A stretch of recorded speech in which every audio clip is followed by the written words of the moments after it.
Welcome back to Friday, Exploring Latest Trends, where we dive into the most exciting innovations in artificial intelligence. Join your hosts, Rachel Stedman, Kasim Mukhtar, and Andrew Wall, as we unpack the latest tools and technologies that are shaping our digital future. Today, we start with a close look at the Humane AI Pin, a cutting-edge device that promises to revolutionize digital interactions. Is it a transformative breakthrough or just an expensive gimmick? We'll provide a detailed analysis to help you understand its true potential. Next, we discuss Meta's latest chatbot release, which could significantly change the way we communicate. This advanced AI tool promises more nuanced interactions, and we're here to explore its implications for users around the globe. We also delve into Google's controversial consideration of a paywall for AI-generated search results. This move raises critical questions about access and equity in the digital age, and we'll dissect what it means for the broader internet landscape.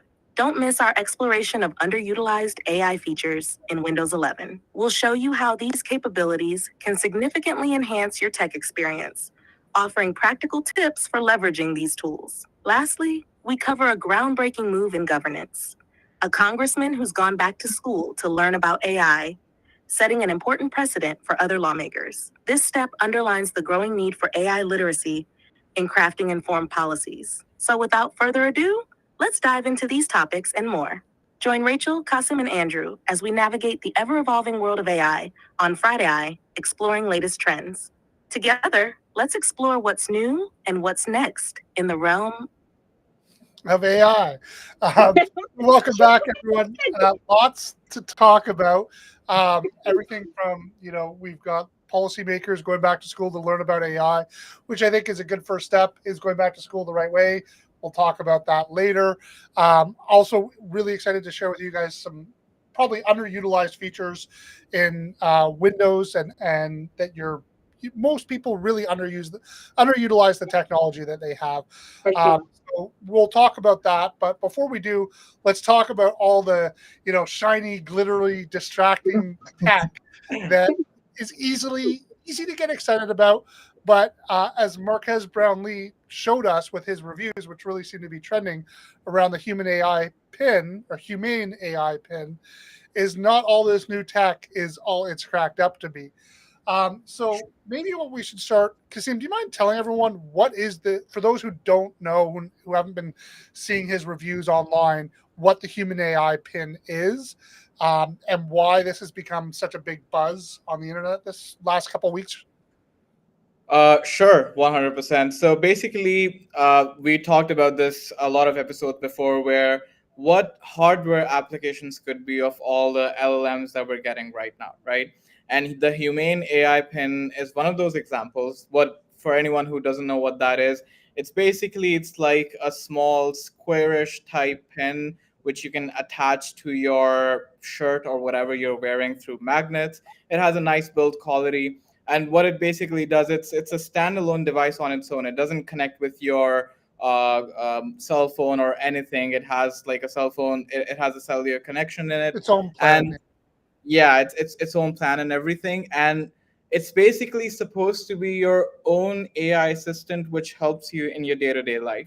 So you can ask it questions like you would normally ask Siri or something, and it can take pictures and tell you what it's seeing around the world, right? So seems pretty cool. I mean, on the surface, that you have a nice sort of pin which has a camera and it's multimodal and a projector. It projects onto your hand. Exactly. That's something.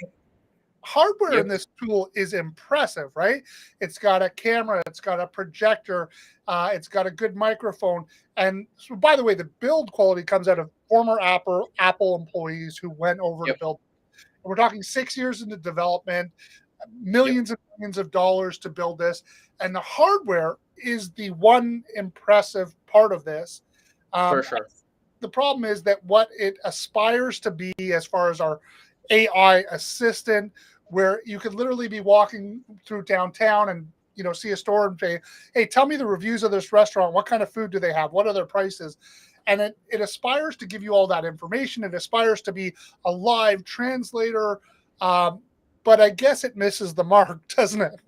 Yeah, pretty much. I mean, firstly, the holographic projection, it works nicely when you're not in bright light or something, but when you're Yeah. outside, you cannot actually see what's on your hand, like what it's projecting, right? So that pretty much kind of goes to, pardon my language, crap when you're outside or in sunshine, Yeah. It right? becomes So, useless, right? It's a yeah, gimmick more than anything, right? And pretty much. I mean, I think that's the problem, is that there's too much almost gimmickry, or either that or they're just projecting where the technology could be further along than what it is. I mean, I think, I love the idea of being able to have things like, your whole screen, your whole arm light up with a whole screen. That would be amazing tech, but it's not really there as far as like projectors today. Like, it just doesn't have enough, like you said, power to be useful in Yep. your everyday scenario.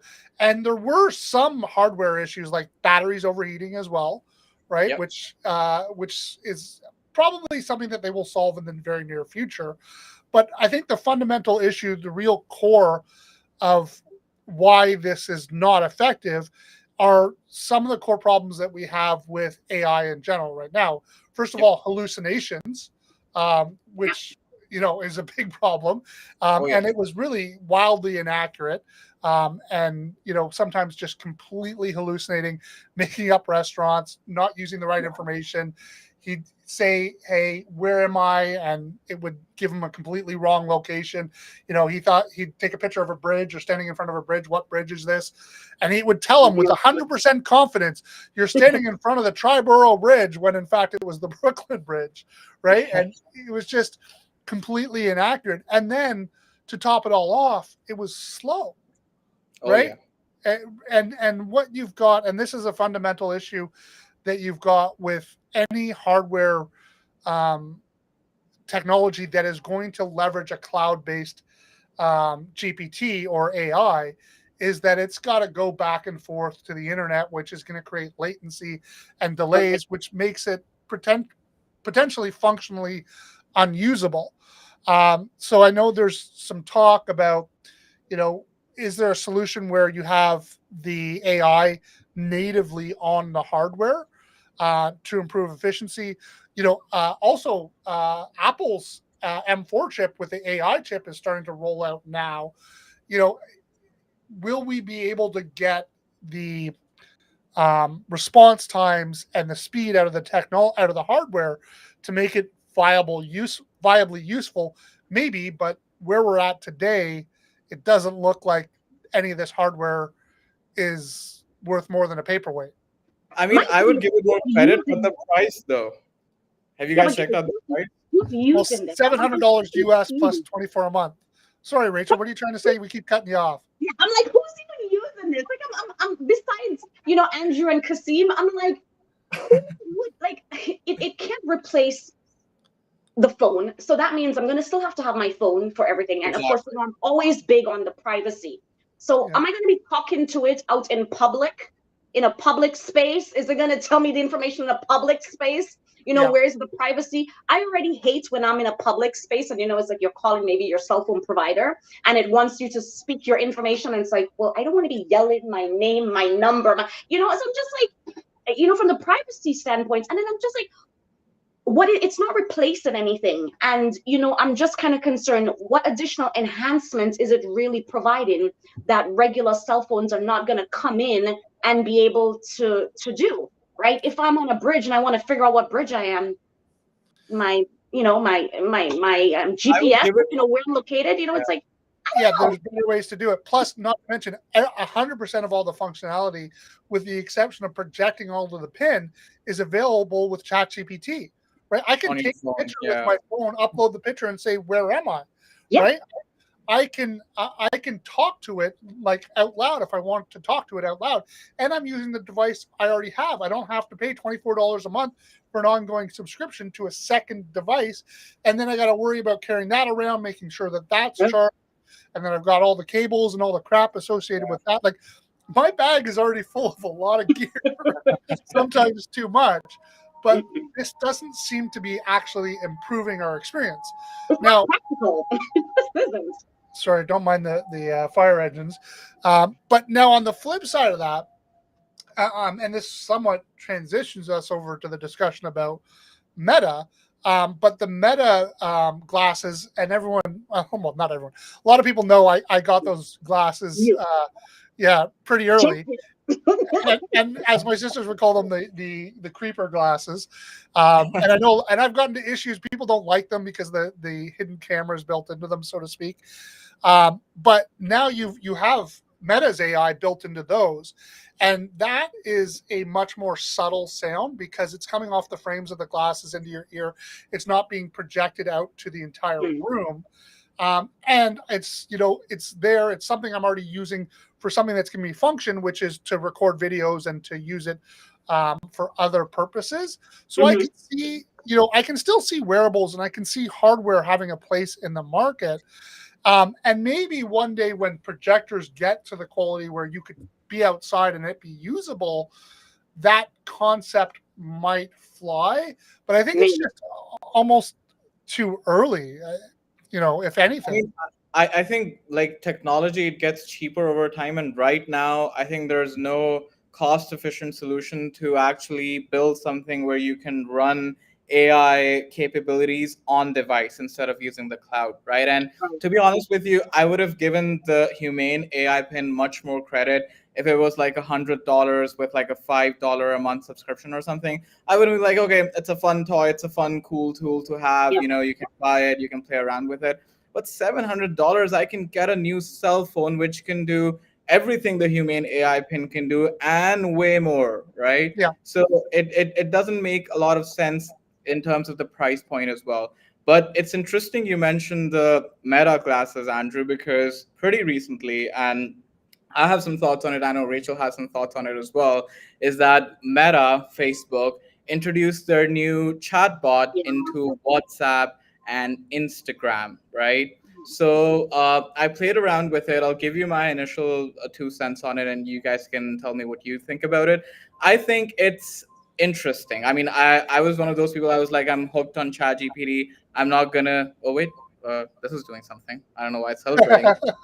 Yeah, It's celebrating you. Everyone's loving what you're talking about. Right. So I was saying, like this, breaking news, breaking news, exactly.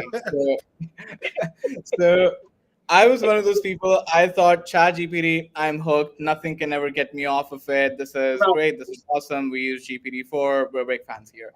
But with the Meta chatbot, I mean, I was, to be very honest, in terms of its functionality, I was pretty pleasantly surprised. Like, it's built within your WhatsApp chats. You can ask it questions. You can ask it to search the web. It searches the web for you to come up with topics. You can even ask it to generate images for you. Now, granted, its own their own native model doesn't generate images like Dolly with ChatGPT. They use third-party tools to generate images. But in some comparisons where I took the same prompt and I gave the same prompt to ChatGPT, Dolly, I gave the same prompt to the WhatsApp chatbot. The WhatsApp chatbot kind of came up with better images. I mean, I get it; they're using third party tools, but what do I care? I mean, I just want the image at the end of the day, right? Yeah. So that's everything in terms of its functionality. If people watching, you can try and upload your WhatsApp app to the latest version. I'm sure you'll be able to see as well, and on Instagram too. Now, apart from its functionality, what is its use going to be? Is it really useful? That's something which I'm kind of undecided on. Maybe you guys can weigh in on this, is how practical and useful this chatbot is actually going to be. I mean, I tested it. And I mean, here's the thing. I know they're trying to, add AI and chat boxes into, everything there is. But I just don't see the value. At least, I always like to look at things from my perspective. I'm using WhatsApp. That's my way of being able to communicate, or whether I'm on Instagram. And I'm just trying to figure out under, what circumstances would I need to be using the chatbot to ask it for anything. And it was actually funny. So I was kind of testing it out as well. And it gives, like these options for different prompts that you would want to know. And one of it was, tips on exercising, which I'm allergic to. And I'm just like, why would I need to know this in the middle of a communication conversation with someone on WhatsApp, right? And then I know, Kasim, we were also talking about it a little bit more, and you were indicating that, it's maybe good for individuals that are using WhatsApp business.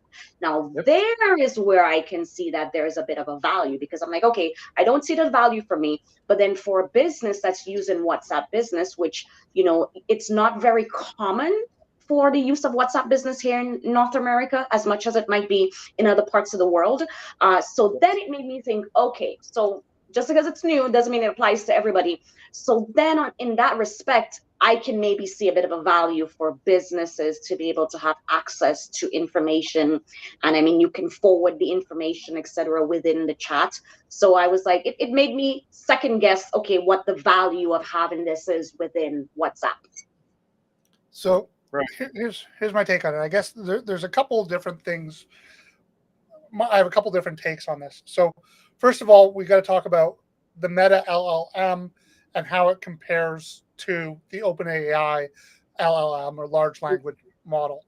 And is it on par with OpenAI's? I don't think it is yet. And then we've also got actual functionality. When we talk about, when Iman asked, how is this actually going to, be a change for businesses and how they engage with customers on their platform. Mm-hmm. And rolling it out now, as I understand it, there's no custom GPTs in the Meta framework, so No. you can't preload it with your own data.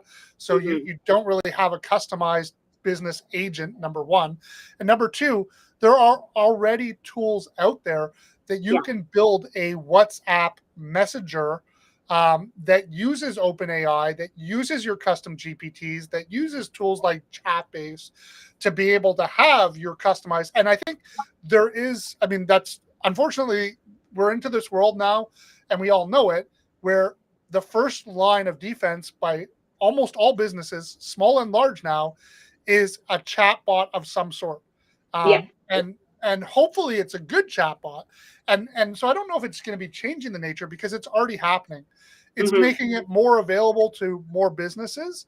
And it's giving you the opportunity as the business owner, not with Meta's version, but with OpenAI, to create your own custom GPTs and to tailor that really down to your own, all your existing FAQs, and we've talked about Chatbase and showed people how you can build this all in Chatbase, and Chatbase can be accessed with Zapier and then integrated with WhatsApp, integrated into whatever you want.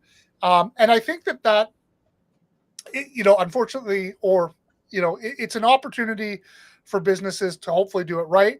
So far, my experiences with most chatbots and automated attendants is to say, human, get me a human, please. Pretty much. I beg you. Yeah. Human. It's because not enough work is being put into these, that they're just relying on the AI. And we know with the AI that, one, that they can hallucinate, two, that a lot of the feedback and commentary or communication is just really verbose and full of fluff without actually saying anything of any substance or meaning. And so I was working with a client this week, with helping them with setting up and configuring their own GPTs. So another group of accountants, and helping them build their own first custom GPT. And showing them that it's an iterative process, right? Where you're building and improving your GPT constantly. And if you put in the work, you can actually create a really good tool that can be a good resource for your customer and can be an excellent tool for them. But if you deliver a poor quality experience for your customers, you've got all the customer service issues that go along with it. But basically what's going to happen is they're going to do what I do, which is just say, get me a human. How do I get to a human? Right? For sure. I mean, I get what you're saying. Like, for sure, there's already tools in which can help you sort of build that out into WhatsApp as it is. But I mean, as users, and as I know what human behavior is, we don't want to do the extra step. We want it to be natively integrated, right? And if Unfortunately, that just means more junk because people are lazy. They're going to use what's there. So Yeah. you're right. That's what's going to happen is that they yeah, want to use something native, something easy to use. They don't want to invest the time, but you will get what you invest, right? Yeah. So if you want to be lazy and you want to use the built-in WhatsApp uh, LLM off Meta's, Go ahead. you go nuts. You go Go nuts. I'll pick up your business when your clients leave. Yep. for sure. I Yeah. mean, I was thinking in terms of my wish lists, I was thinking if LinkedIn implemented this tool in their sort of within their framework, because when you're searching for candidates or where candidates are searching for jobs, there's always this hassle where you have to apply filters and there's a disconnect and you can't find the right job for you and the right you can't find the right candidates for you. I feel like if LinkedIn had that where you could just type in your interests into a chatbot and be like, these are my qualifications, this is my work experience, pull that off of my profile and suggest me the best job for it, or vice versa. If you could be like, this is my job description, suggest me the best candidates for it.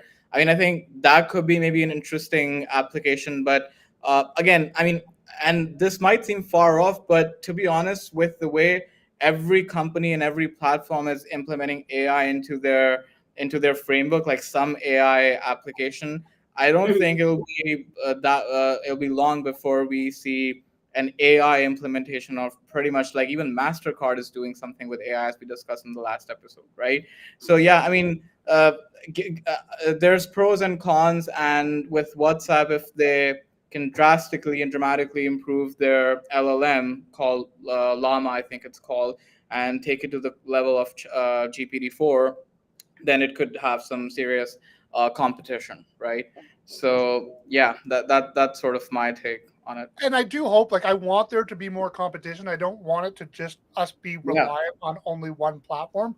As Mhm. we talked about too, is I think that the different large language models will become their own voices. And I yep, think that it's important to have these different voices. And it's okay if one is going to be biased one way as long as we know what those biases are. But it's important to have the other ones that are biased the other way. Like we need just like in our newspapers, we need AIs that are biased towards both sides of the political spectrum, right?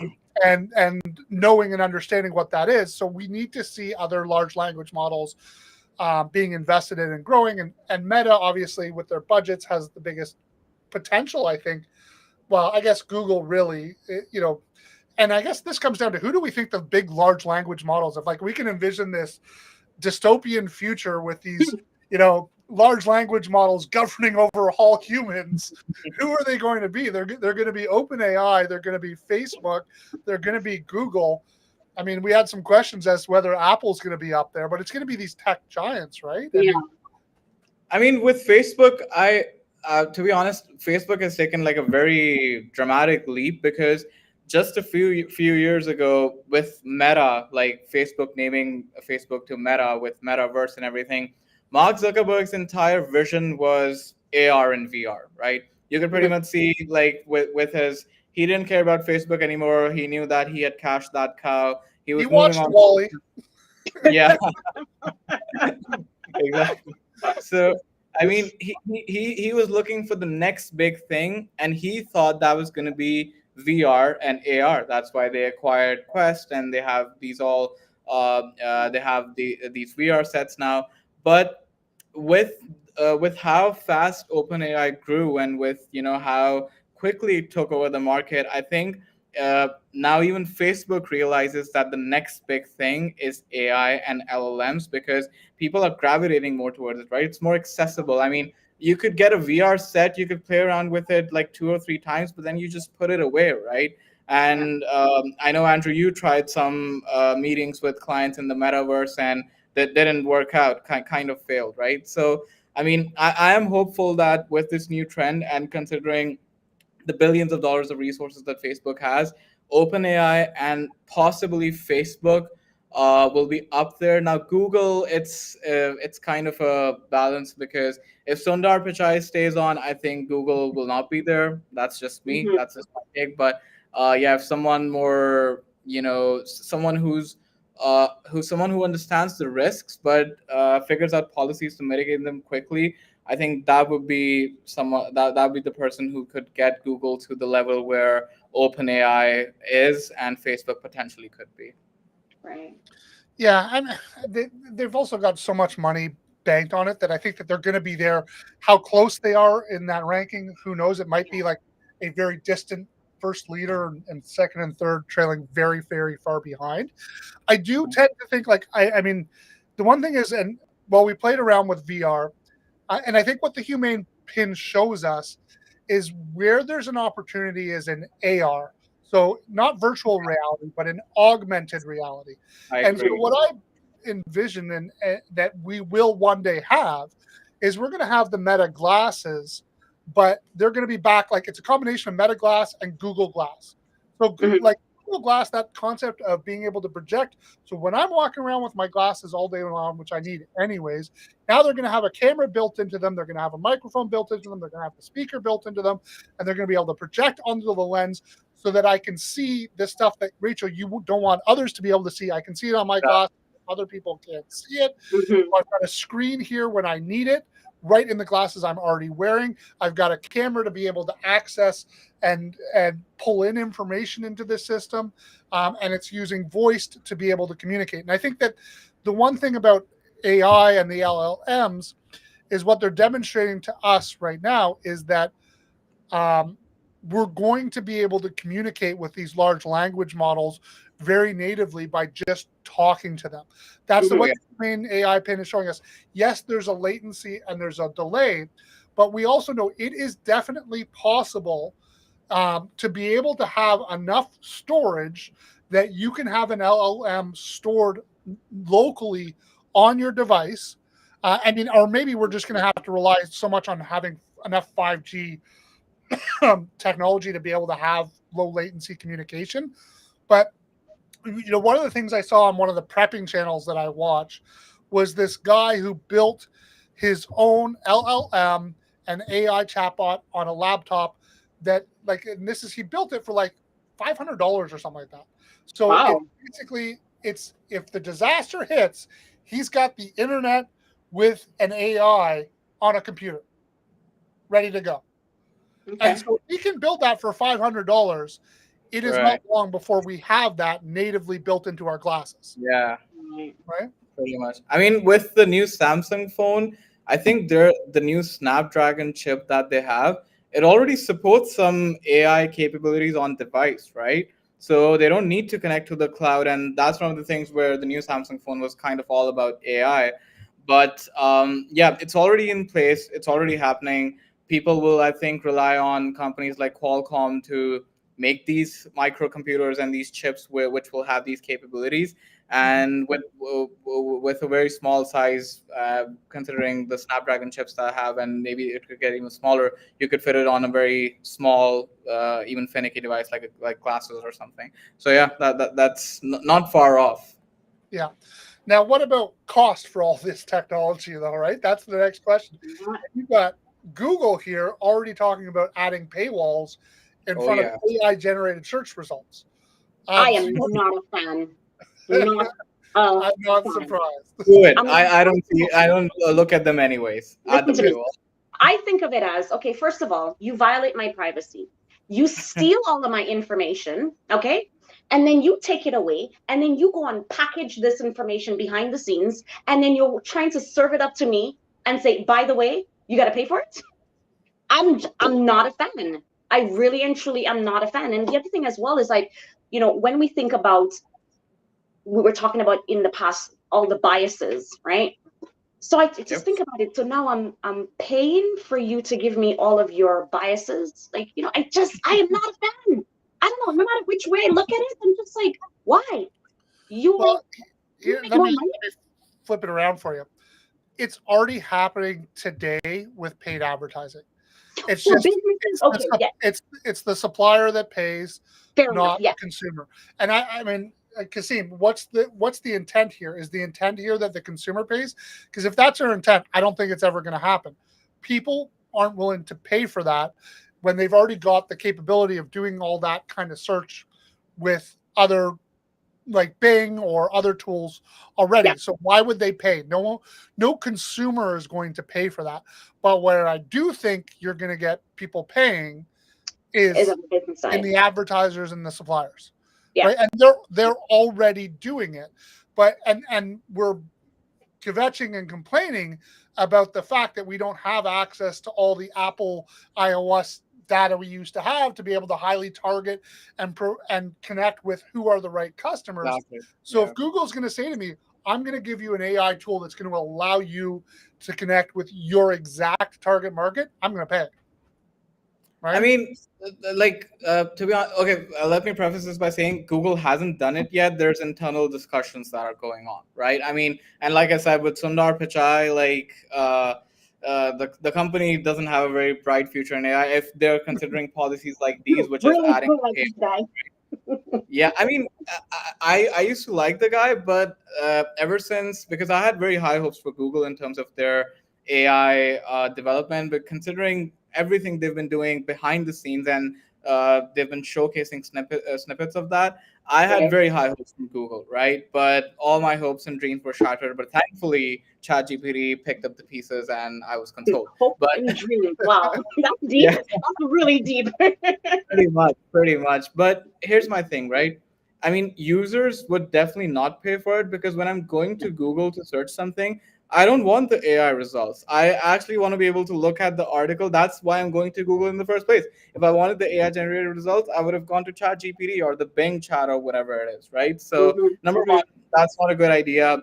And number two, I think with advertisers, yes, it could be a very nice potential opportunity where right now, as I don't know if people know, but we kind of are foreseeing this trend, and we're investing in Bing ads now, right? Because people are using the Bing chat Yeah. and search and getting us trending on their search engine is going to get the probability high of us meeting our target consumers when they're searching for an account in Bing chat, right? So the point is that Google needs to be very smart. It's not official yet, but these policies are exactly what lead you to lose the AI race.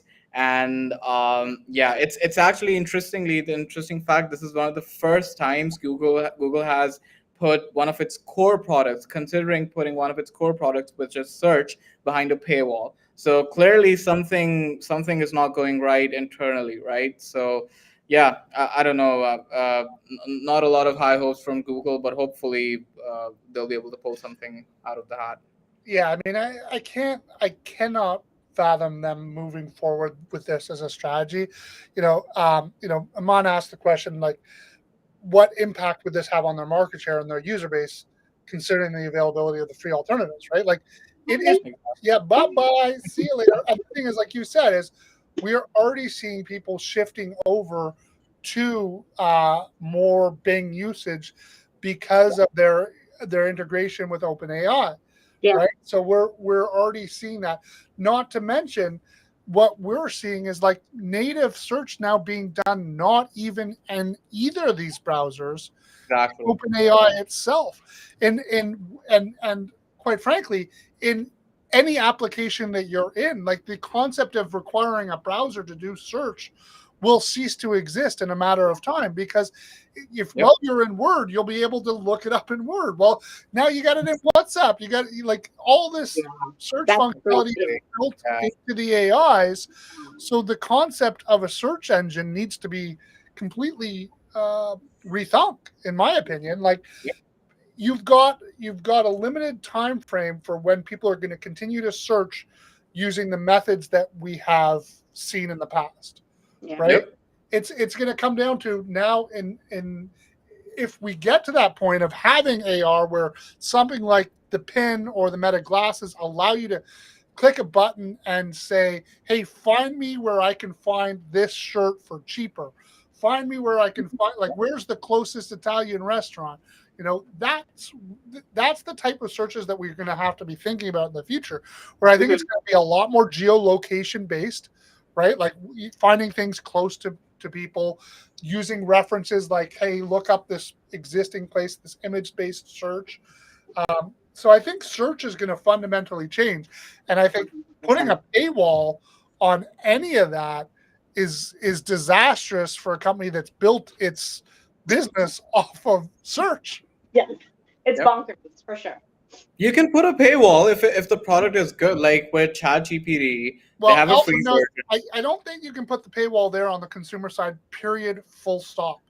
The But paywall, ChatGPT has a paywall, right? Like with GPT-4, they have a paywall. You, but you can again, use. it's not to the consumer, really, right? It's someone who's getting who's using this for a purpose, right? It's not someone who's using it for search to locate a business where they're going to spend money, right? Like, and that's where I think where you have the fundamental problem. And I guess maybe I'm naively assuming that people are using Google to search for businesses or tools or things that they're going to spend money on. I think so. I think that's Yeah, inherently what happens.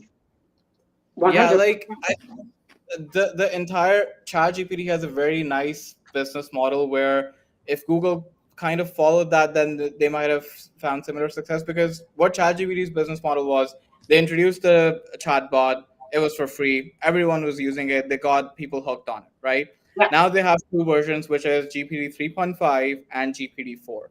Now, Mhm. GPT 3.5 is actually very nice, but it's kind of limited in its features, right? You don't have Dolly access, you can't search the internet, it's not up to date and stuff like that. So they have their GPT 3.5 as the hook to get Mhm. people to use the product and sort of show them how valuable it is.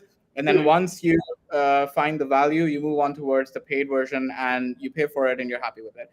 With Google, they haven't been able to hook people in. Like even their free model, which was Bard, and with Gemini, it's pretty bad. So, I mean, if the free version is this bad, do I really want to pay an extra 20, $30 a month to get what I'm assuming is something which is less bad? No, I want something which is better, which is good, which is amazing, not something which is a less crappy version of the free version that they have, right?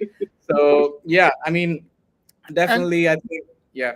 Mhm. and it's a catch 22, right? Because the AI is only as good as the data going into it. So if people aren't using it and telling it whether the output is good and quality, it's not going to improve. Um, Mhm. is why I think it really is important that we. I mean, I really hope that we don't get to effectively a monopoly on AI, because that will become problematic for us. I think it is really important that we have competing AIs Yeah. out there. Yeah. Um, and so I really hope that Google gets a new CEO and figures out the right steps. There you Uh, go. yeah, Wow. and I hope Apple steps into the game in a meaningful way. Mhm. And I think that I think Meta has the possibility, because what's really interesting is I think that a lot of what's going on with Meta's AI is I could be wrong on this, but my feeling is that a lot of what's going on with Llama is it's being used for them by them, right? For algorithms, for Mhm. and I think that there's a lot more there than we think is going on with Right. Llama, and it hasn't really been a big push from a user place, and I could see that it's not a big step for the Quest to go from VR to AR and Yep. having Llama built into it, and some hybrid between the Quest and the Meta glasses, and having something really tangibly substantive in value and contribution, and that being the leapfrog above OpenAI, because OpenAI is not doing anything from a hardware standpoint, right, or Mhm. anything like that. So that's an opportunity that Meta might have on for overtaking OpenAI. But you know, again, we got Apple, who's the hardware king, who seems to just be floundering in this market, right? Pretty much, yeah. Unfortunately, I think it is what it is. We kind of have a monopoly right now in terms of AI, and we saw when Sam Altman got fired. I thought that okay, no more Chat GPT. It is what it is. It's gonna all gonna go downhill from here. So, right now, unfortunately, there is a monopoly. But considering the Meta chatbot and even the stuff that Google is working on, I'm optimistic that these billion-trillion-dollar giants, they will be able to catch up. And yeah, there's always we need some sort of competition, because competition is good for the consumers, and we need these big companies competing to come up with the next best thing, to come up with something better. Yeah. And yeah, now that these billion-dollar companies are actually competing, it calls for something which is very important around AI, which is policy, right? Yeah. And we discussed in our last episode where the European Union, they came up with an AI Act, very good first step. And we actually brought this very issue up. I think, Andrew, it was you that, how relevant are these policies? Because the policymakers, do they really know their stuff about Yeah. AI? And interestingly, it was in the news this week that a congressman in Virginia, he's a 73-year-old guy. His name is Don Beyer. He went back to George Mason University to get a master's degree in machine learning, because he wanted to understand the risks of AI and how it would affect the economy. Now, my number one comment is that people usually play golf at 73 years old. They don't go back to universities to get a Or machine learning fishing, degree. one or the other. Yeah, golf, fishing, Yeah, something. exactly. But Yeah. I think it's a all good now? first. Yeah. I think it's a good first step, because policymakers have conceded, and they've demonstrated that this is something which is growing every day, and we need to catch up, right? We can't have that old mentality where we know everything. And we've seen the interrogations that Congress has with people like Sundar Pichai and Mark Zuckerberg. Sometimes it's borderline painful, right? The questions they ask them. So I think it's a good thing that it'd be a good precedent that more policymakers would sort of go back and understand AI and machine learning a bit more in detail, so that they come up with better and informed policies. What do you guys think? So first of all, I want to commend him for doing this and to be committed to being a lifelong learner. That is a big win, to have a policymaker who's committed to lifelong learning. Period. Full stop. Yep. That being said, Caveat. caveat, I don't think going to university to learn about AI is the right answer. I know I that think- seems a bit much. Just like I share my concerns that policymakers are lagging what's going on to be able to make proper policy to understand what's going on with technology, I think our education system is even worse, right? Like the education system doesn't turn on a dime, right? These are cruise ships, not speedboats. I've seen it with QuickBooks Online and accounting technology, and trying to get that into it took decades, literally decades, to get QuickBooks Online. And the problem with AI is that by the time it's in schools, it's outdated. Yeah. Right. And I mean, I guess he's learning about the concept of machine learning and what AI is and programming, but that's not really what we need policymakers learning right now. Right. And I mean, we need them just more in touch with, like, they need to go to YouTube University, right? and they need to invest that same level of time and commitment and going and following the right thought leaders in our community who know and understand this thing, and to understand it from that standpoint, where you're getting weekly, daily, live updates on how the technology is evolving, right? And real world experience on how businesses are implementing this technology and what kind of impact it's having on the real world today, not 10 years ago. Yep. Right. And that's my only problem with it. But I do commend him for at least demonstrating that he understands that at 73 years old, he probably lacks the knowledge and skills to be able to do that. Because unfortunately, my dad, who's 83, still seems to think he's got the knowledge and skills to do AI. And he needs some YouTube University as well. Sorry, Dad. Yeah, I mean that brings us to, I guess, an important question, which I think Andrew, you mentioned you answered to some extent, which is we need to like consult resources like YouTube. But what is the best way to start learning AI? And I'll give you some context, because our podcast, obviously, it's built around helping small business owners, people who are trying to integrate AI into their businesses and benefit from it.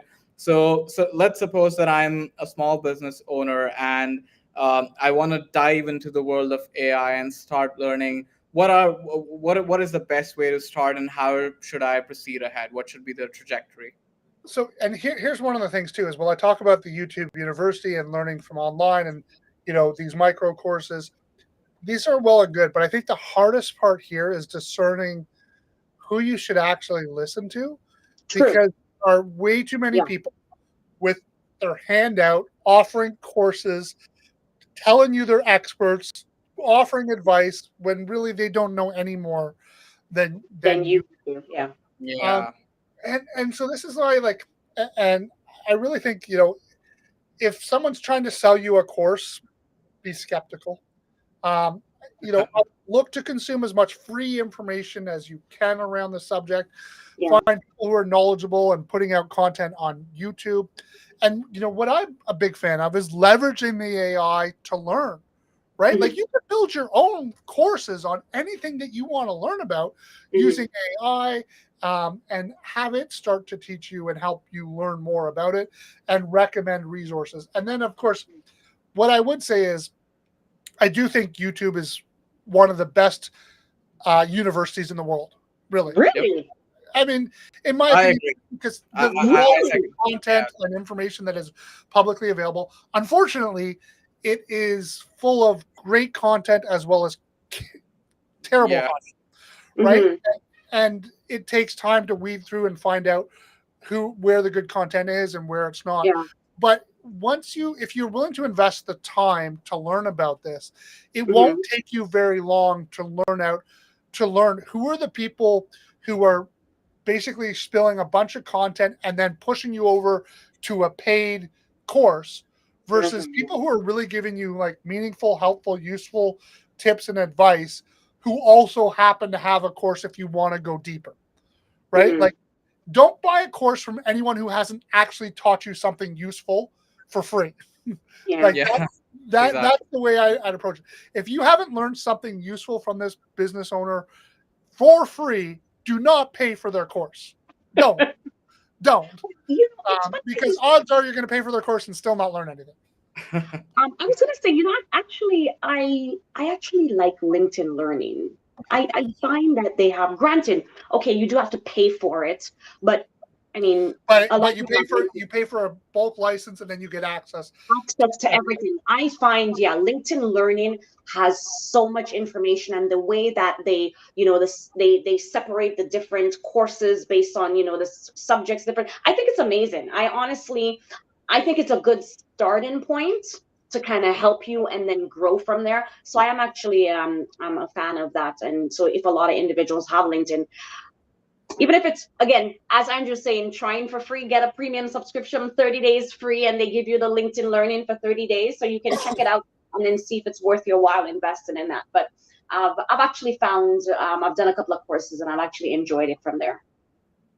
I don't know if I'm sorry to pop this up on you, Rachel, but I thought we should address it before we go on. Question coming from the community asking, what ways can policymakers balance the need for AI education with their existing responsibilities, and what strategies can be employed to integrate AI literacy into legislative agendas? So I think that we can also marry this with what we're currently talking about, which is, in what ways can business owners balance the need for their AI education with their existing responsibilities Yep. of managing a business? Because I am very biased in believing that this is a topic and a concept that you can't afford not to invest time to learn about, right? Mhm. Sure. It's incredibly risky, and I think that business owners as well as policymakers need to carve out time into their day to learn and grow. And again, going back to this policymaker who's willing to invest time to leave and go back to university, I think that level of commitment is required, but in a different approach. Instead of spending a whole year and then coming back and working for 5 years, I think it's more along the lines of, like, it's constant learning constantly, which means dedicate, and Kasim, and you guys know that I dedicate my Fridays to learning and growing and working on RPA and Power Automate. And so like 1/5 of my business schedule is dedicated to constant never ending improvement. And right now that's heavily focused on RPA and AI.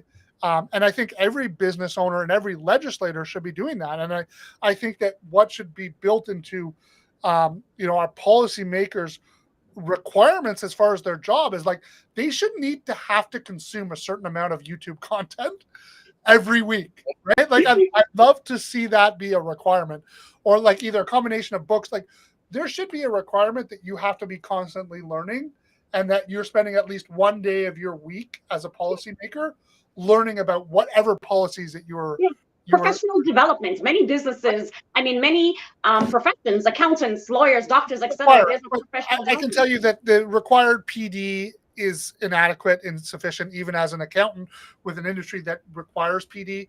It is very easy to fulfill your PD requirements and ultimately learn nothing and not grow in any way, shape, or form. I mean, a lot of people phone in their PD. There's ways to go and do courses online where you're half paying attention and you just answer a quiz question every 15 minutes and you learn absolutely nothing, right? And I guess that in theory, there's ways that it could be gamed. But I mean, I do think that there does need to be some form of PD requirement for our policy owners. And I think if you're in an industry or a business owner who's not required to PD, like you should be self-enforcing PD on yourself for constant improvement and growth. It will pay for itself tenfold. Yeah. My 2 cents on this are, and before we move on towards our last topic of the day, which is I think you can, and I could be off over here because I'm speaking from my own personal experiences, but I think you learn something from actually using it and playing around with it, right? Because at the like a couple of like at the start of the previous week, I think Andrew asked me to create a robot which does certain tasks for our company, right? Some mundane data entry tasks. And I was like, I don't know, Andrew, if I'll be able to do it. And he was like, okay, it's fine. I'll help you out. So I sat down with Power Automate, an RPA tool, and I constantly I played around with it. I failed a lot of times, and to the point where I actually built out the robot, which did exactly what it was supposed to do, right? And built out another robot for that.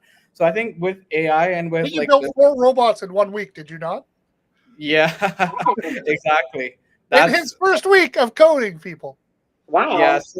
That's I mean, when I get into it, I really sort of, because I enjoy it. I mean, personally, it's not just for show, guys. I actually do like AI and RPA.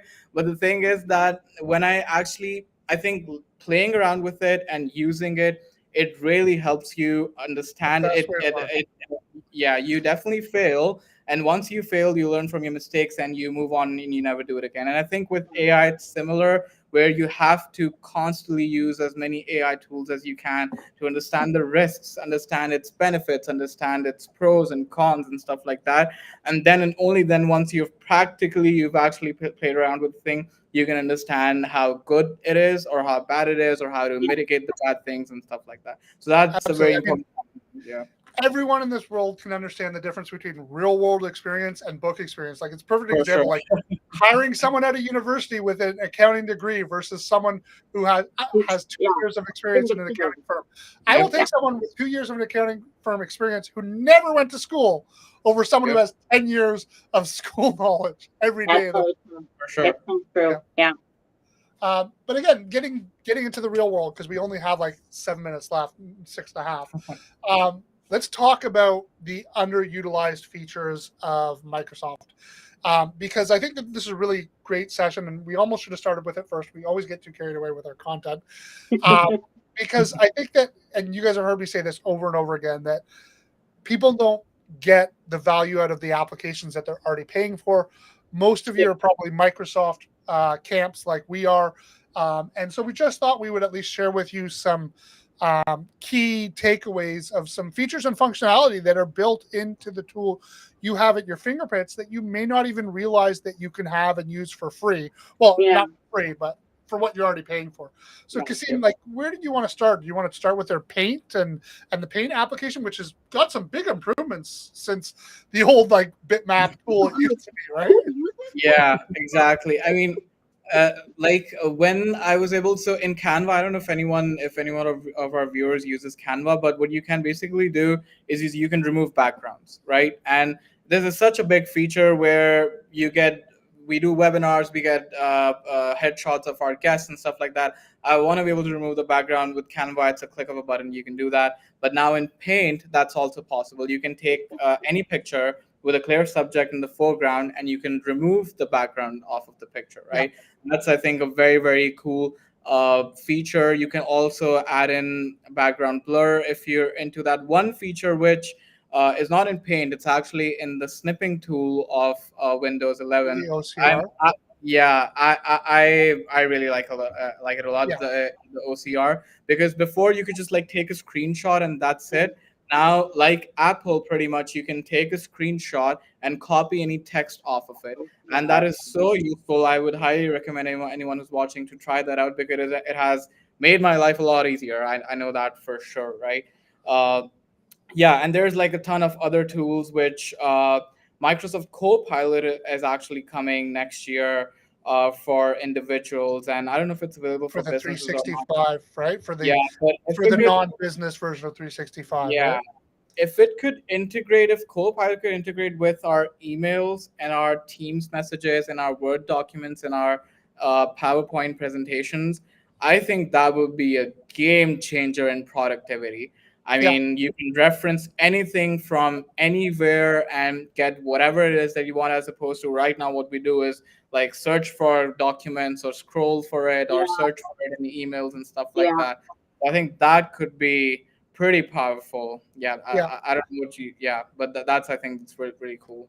I think absolutely. I mean, there's lots of ways that AI is sneaking into Microsoft without us even really recognizing or realizing it's there. I think something that a lot of people are already aware of is that within PowerPoint you can have it do. You can already have it generate the slide Yep. design for you, which is a whole AI-based tool and functionality that's been there for a little while, and people know about that technology. That is AI, and that is an amazing tool right now.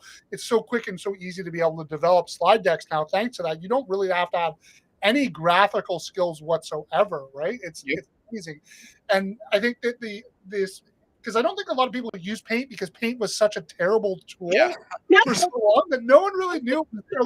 And it stuck up, and now it's got like you can do AI image generation. You can it's actually now a quasi useful tool. Paint is making a comeback. Canva, but Canva is a paid service, right? And if you're trying to do more detailed, graphics and stuff like that, Canva is the way to go. But suddenly, under the hood, Microsoft has actually brought Paint up to be finally a useful product, right? And they've even got I guess they've got Clipchamp too, that you can take videos like what I do with my GoPro Hero app. Again, I have to have a GoPro Hero subscription to be able to use it. And it does things where it takes all my vacations and takes my hour-long footage and breaks it down into 1-minute little clip using AI. You can now do that within your Microsoft suite of tools. So I mean, it's just becoming a better and better product every week. And so I'm really thrilled that we went the route of choosing to be a Microsoft shop, because I know there was a lot of people and a lot of accountants out there have gone the Google route, right? It really is either a Google shop or a Microsoft shop.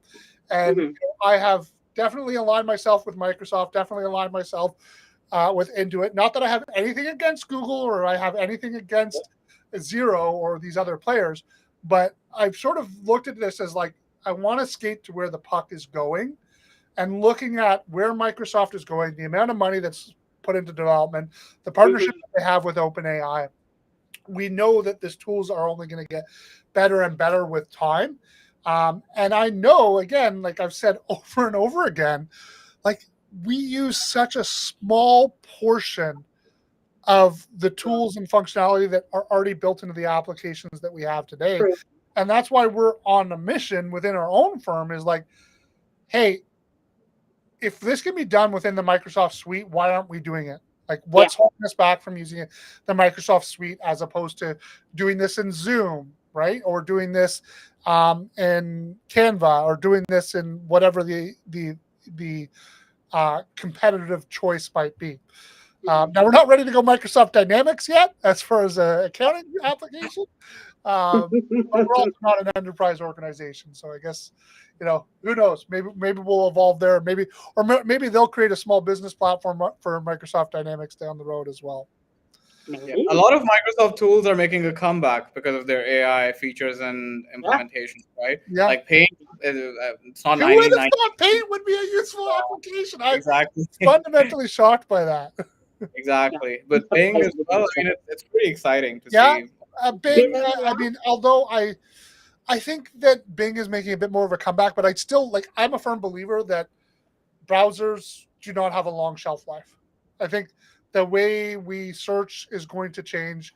In the way, it's just going to be different, and I don't think it's long. I also don't think anyone's going to be searching for information on the internet anymore, because you're going to get that through your LLMs, right? You're only going to be searching for services, and again, that's going to be based off of something different than a browser. It's going to be more geolocation based for food and stuff like that, or looking competitively for prices for online goods or whatever the case might be. But on that note, we're once again at time. Rachel, I apologize. The fanboys took over the show today. Any devil's advocates lines you want to leave us with? Let them. I'm like, he's talking about these glasses. I'm like, who's going to be using these glasses? I'm like, yeah, I let you guys, geek out. I know that's your thing. But I mean, it is interesting. I mean, maybe there will be a market for it, long term, and who knows? For at least two geeks. At least two geeks. Yeah. President. Yeah.